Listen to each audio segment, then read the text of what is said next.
Stathopoulos and Josh Phegan come together in an incredible podcast, Grow, Scale, Master. An energetic approach to drive progress, master skills, build strengths and put the strategy back into rapid business and personal success. Backed by real-world experience in rapid scaling to playing the long-term game of business, it's the story of all the lessons learned on the journey to mastery. Be inspired, renew your energy and chase the future with Grow, Scale, Master. Personal growth really matters. And Kyle, I'm going to say this to you.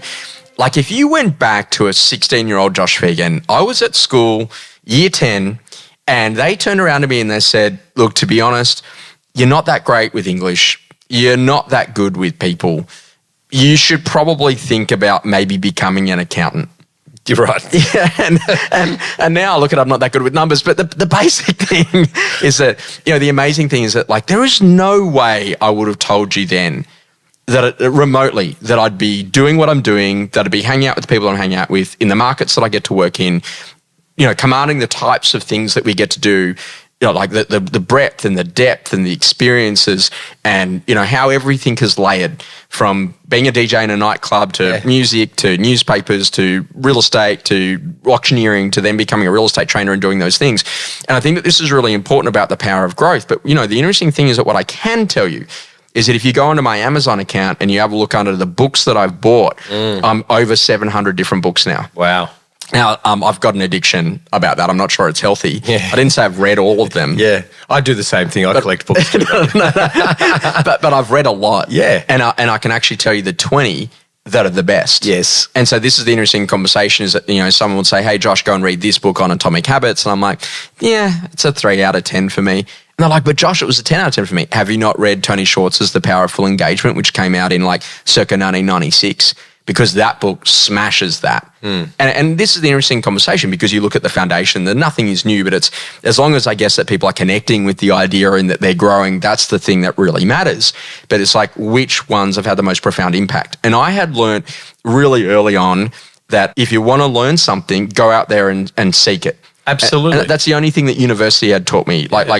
Sure, I learned some other stuff on tax law and it was really riveting, but the basic idea is I learned how to learn. And this is an interesting thing is that okay, great. So when I'm thinking about my skill sets here, when you're thinking about personal growth, it's actually about saying, okay, great, you need to make the decision to grow. Now, there's either a learn-it-all or a know-it-all.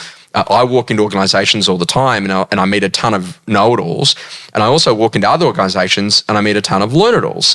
And the learn-it-alls are really easy to spot because usually they've got a capture device. Either their phone's out with a note section, iPad's out with a pen section, Remarkable or whatever, or a pen and piece of paper. Yeah. Or they even take photos of screens and whatever. And ask great questions.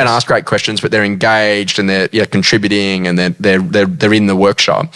And then I can spot the know-it-alls, just rude, don't do anything. Playing on their phone, taking calls, SMSing, on Facebook. Isn't it funny when you hear those ones when they actually have the sound on? They're like, oh shit. Yeah, how do I turn that on? Even worse when it's the director. But the basic idea is that what you got to start thinking about is that personal growth is a you thing. Absolutely, 100%, categorically, and there is no excuses in today's age. There is so much access to information. There are so many mentors, coaches, whether they're in our industry or outside of our industry, Instagram, TikTok, YouTube, podcasts. The access to information today is so broad that there are absolutely no excuses to be able to upskill yourself. So this comes down to a really good question of what's next for you. So if I said to you, okay, Con, I really want to go and build out a ton of skill sets around this particular thing. I'm not comfortable with it. I don't really know how to do it. I want to learn how to do it. And I'm going to come back and I want to become an expert in under 30 days on that thing. Whatever it was, hiring people, whatever. Then that's actually an important part because first of all, you've got to have the commitment that you want to get better. So normally when you walk into an organization, I pull up a little chart. I'm like, okay, great. Let's talk about Parramatta. So Parramatta, great part of Sydney, the next major city outside of the CBD, unbelievable in terms of its growth, light rail, whole range of things, you name it. But okay, great. So where are the main streets? Where are the expensive homes? where's the high density stuff? Where's the best restaurants? Where's the best dry cleaners? What's the local schools? What are the private schools? What are the public schools? Is there a university there? Is there TAFEs there? How do people get there? What's the distance to the stadiums? How long does it take to get to the airport? How long does it take to get to the CBD? Who's the best builder in the local area? Who are the local councils? What's the zoning? What's the density? What's the rental rates? What's happened to sales rates? Just give me a bit of an idea on that. And I think that literally a lot of people are going to learn those things in inverted commas by osmosis, as opposed to, okay, great. So welcome to McGrath Parramatta. Your first assignment in the first 7 days is to get answers to these questions. Yeah. Now, you're going to need to do that by doing research yourself and or by going and asking other team members. And on the 7th day, you're going to need to come and present to our head of sales or Con or whoever it is for 10 minutes, a presentation about everything you now know about Parramatta. Yeah. And so this is interesting because if you have to go and find it, you'll learn it like 100 times more than if I just give you a cheat sheet on Parramatta. I think that's a really valid point, mate. It's a difference between amateurs and pros. Pros will behave at a level that's slightly more elevated. Yeah. And that's absolutely, that's gold. I'm actually going to do that. So the interesting part of it, when you come on board and I say, hey, Con, I'm going to join your team. I'm going to be a sales associate, a sales agent, a co-agent, whatever you want to call it. And you go, okay, great. Well, so what are some micro skills that you got to learn here, Josh? Well, mate, I don't really know how to do an open home. I don't know how to do a callback. I don't know how to get an offer. I don't know how to actually get someone to bid 10 grand more at auction. And I don't know what to do when someone actually wants to sign a contract. Right. Okay, great. So we're going to work on those 5 key skills over the course of the next couple of weeks. And the goal is by the end of the month, you need to have those 5 skills absolutely nailed. Now, if that actually happened over the course of 10 months a year, you'd have 50 skills nailed. Yeah. And so this is the interesting thing is that literally it's this bizarre thing that leaders in inverted commas are waiting for people to get better, but they're doing nothing about helping people to get better by setting very specific assignments because you don't know what you don't know yet. But Correct. when someone actually points out that you don't know that and then shows you how to learn that so you can become a master at it. You're talking about competency checking, right? Sure. So, like the basics. Can you do an OFI callback? Sure. Or what's your callback look like? And where I learned this is at how we learn how to drive. Yeah. So we had to sit a theory test. Yep. Then we had to go and drive with mum and dad a bit with L plates. Yep. And then we then had to, go with a professional instructor, a coach. And then we then had to go for independent assessment, to then be deemed capable to be able to drive. And then we were then supposed to still drive slowly for a year or two after that with some P plates, right? Correct, yeah. So the interesting conversation is how's it any different? So what our industry does really, really well is particularly around training auctioneers. And that's a really big thing in Melbourne where we train people how to become a novice auctioneer to become a senior auctioneer, not to actually do auctions, but to learn all of the process. Why don't we do the same with prospecting skills, with listing skills, with negotiation skills, with auction day skills, with running a team skills, in really thinking differently? And so this is interesting because when I think about job roles, sometimes people manipulate a job role because of a particular person. Okay, my husband or my wife's going to do that job role, but they don't like making calls. Yeah. Hang on a second, that's what the job does. So I say, okay, great. This is the job. What does it do? Okay, great. And how well is that person doing that? So I might have someone inside of the job role, but they don't do it really well. Or I might have someone else inside of the job role who absolutely smashes it out of the park. And so I often walk in and it's really brutal. And I've done this a lot last week where I get a team, so a senior agent and an operations manager and maybe a co-agent. And I just go to them, who are you and what do you do here? And then the next thing I do is I give them a piece of paper each and they have to write up the listings, sales and the income target for the team for the next 12 months. Yeah, right. Then they give me the piece of paper each individually and then I read out to the team. And in the 10 or so times I've done it so far, not a single team Has aligned. Yeah. That's confronting. Absolutely confronting. Is that more around the scorecard in terms of what that role is for that individual, or is it more about the leader and their vision and what they're actually trying to achieve, or is it a combination of the skills or all of it? We don't know how to train people. Yeah. Sometimes you got to remind someone 14 times before they get it for the first time. Yeah. Now, I'm not being dogmatic. I'm just saying, okay, great. So there's a difference between I know that versus I can actually now go and do it. I go to Circus LA, I think I can do backflips. I come home, I end up in hospital, right? So then now the interesting conversation is that masters make it look easy. Yes. And we often forget what we've already learned on our journey. So to me, this is actually really important, is about how do you grow skills inside of the new economy? Con, how do you grow your skills? Look, mate, doing this, listening to podcasts, observing other people in our industry that are doing some phenomenal things, looking outside of our industry to other business leaders that are creating something special, speaking to my friends, family, mentors. At any opportunity, can I learn? I will take it. But you're often front row in any of the training things that we go to. Because, mate, I'm still learning. And I've been in professional sales and leadership for 25 years, and I've been in real estate for a decade, but I'm still learning. I'll be learning until the day that I'm done. And the reason being is that no one has the mortgage on all the great ideas. And for me, it's just one thing that can spark off a multitude of things. So if I can do something better, if I can make our business more efficient, if I can absolutely, like you're talking before about, the roles and responsibilities and alignment, we've just gone through that business planning session to absolutely ensure that our teams all have alignment about what the vision and the goal is. Good luck on Monday. Yeah, I know, exactly, right? Guys, test. Exactly. Hey, what's your job? What's the target? But I do that because I'm curious by nature and I'm never satisfied, and I want to be able to be better than what I was yesterday. So this is interesting because I have this idea about what we go to call the power of influence. So when are you at your most influential? So I write this up on a whiteboard and I go, I think you're at your most influential face-to-face. Then after that, it's a phone call. Then after that, it's FaceTime. And then after that, then it's like maybe, for example, a voice note, which is huge in Europe and overseas. Yeah. Then SMS, then it's email. And it's so funny because I will go to somebody in a team, hey, can you call Con and ask him about XYZ? Yeah, okay, great. And the next day I go, how'd you get on with Con? Yeah, no, I sent him an email.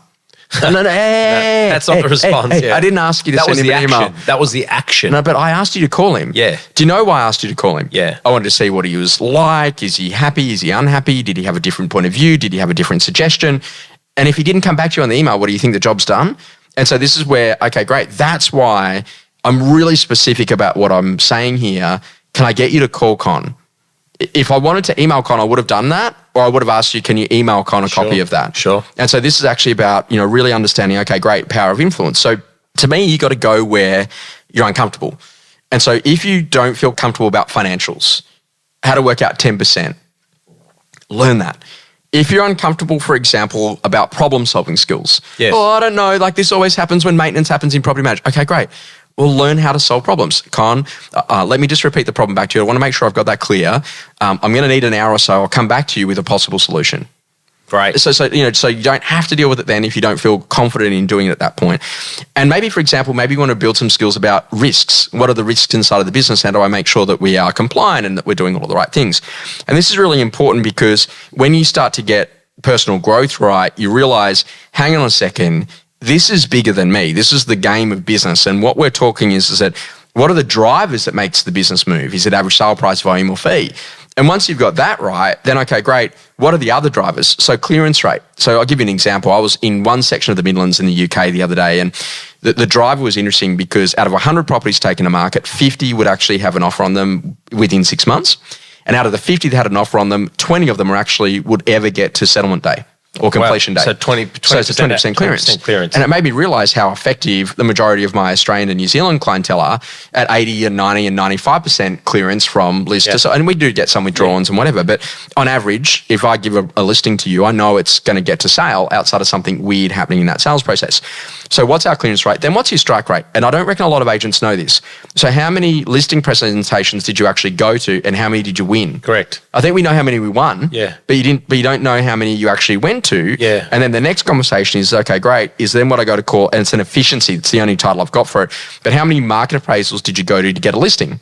Now, that's not always easy because like someone like Aruma Mundi in your business just goes out to the listing. Correct. Because yet someone newer who's starting in a business 25 market appraisals in the week. To find someone who maybe kind of might sell.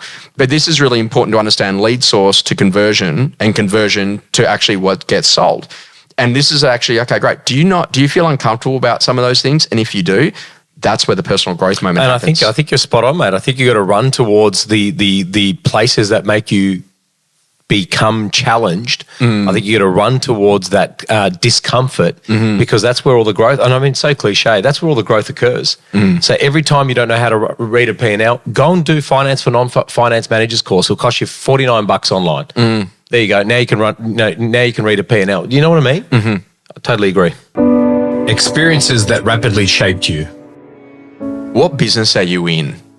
Kind of, I love this. Obviously, you're aware I ride motorcycles and I have for a long time. And this was when I was a little kid. And I remember I bought a Harley Davidson and I remember going in there, and in the Harley Davidson shop, there's a sign and there's a little saying, and it says, "Never ride faster than your guardian angel can fly." Oh, that's nice. And I was like, lucky I got a fast guardian angel. Yeah. And then the next thing is that then when I signed the paperwork and bought the vehicle, the guy who I was buying from said, "Congratulations, you've just got the freedom machine." Wow. And I was just like, yeah. Because when I'm on that bike, I can't be on my mobile, can't be talking to anyone else. It's just stay on the road. You can't think about anything else. Stress relief. It's awesome. Yeah. And it's literally the CEO, and I've used it quite a bit. It was an old Tom Peters quote, but the CEO of Harley Davidson came out and said, no one inside of Harley Davidson is silly enough to believe that they sell motorcycles. What they sell is the ability for a 43-year-old single white male to dress up in black leather, ride through small country towns, and actually think that people are afraid of him. That sounds scaringly exactly like you. Yes, she is on it. But the basic idea is you start thinking people buy beyond the product or the service. Oh, of course. And I mean, I love a story. It just reminded me of a story then, which is Mercedes Benz. So I don't know where I heard it or who told me, but I remember someone saying that in through their entire sales process, the relationship starts after the sale. After the customer drives out of the driveway, that's when the relationship actually starts. And I love that because in our industry, our past clients are often neglected. They're orphaned. We don't call them. There's no anniversary calls. We don't know what to say to them after year 2 or 3. So then someone else assumes that responsibility. And I think that's a really key thing that's been rapidly shaping me. Yeah. Something that's changing your view. So, Con, I got a story. You were kind of here for this, right? Yeah. So, I've just done some events in London, and I've come across on the train over into Paris. Yeah. And it's before the Olympic Games. Yeah. And I've got a couple of days out, like 3 or 4 days off, which is awesome. Awesome. And so I'm like, okay, great. So I've got into Paris. It's late. I'm tired. It's been a big day. There's a time zone change of an hour or two. I'm like, okay, great. I'm just going to go downstairs in the hotel and I'll just grab something to eat there. Nothing too crazy. I just don't really want to go out and, face the world right now. Okay, cool. Sure. So I go down there and, it's a really lovely hotel and I get down and all of a sudden this girl comes over and she gives me the menu and it's it's in French and English and you start reading through some stuff. And anyway, I thought, oh, you know what? I'm in the land of France. I'm going to order a hamburger. So it's this hamburger, right? And so all of a ssudden I order the hamburger and a couple of seconds later, this girl's back again and she's like, here's the Coca-Cola and the ice and the lemon.